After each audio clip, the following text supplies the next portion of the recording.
मालूम ना हम चॉकलेट पाती जा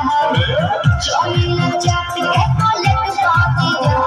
बुलेट पहुंची जा बुलेट पहुंची जा ले चली घुमावे बुलेट पहुंची जा बुलेट पहुंची जा बुलेट पहुंची जा ले चली घुमावे बुलेट पहुंची जा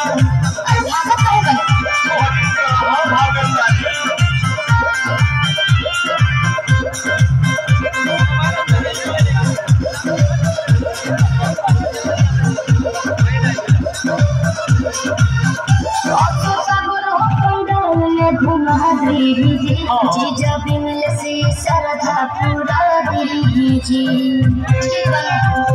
कुछ ना कहो। अच्छा सुन चल कुमारी के दर्शन करे की वीडियो बनावे जाई तू माना बतिया बिना पांडे के का मोबाइल भुलावे जाई तू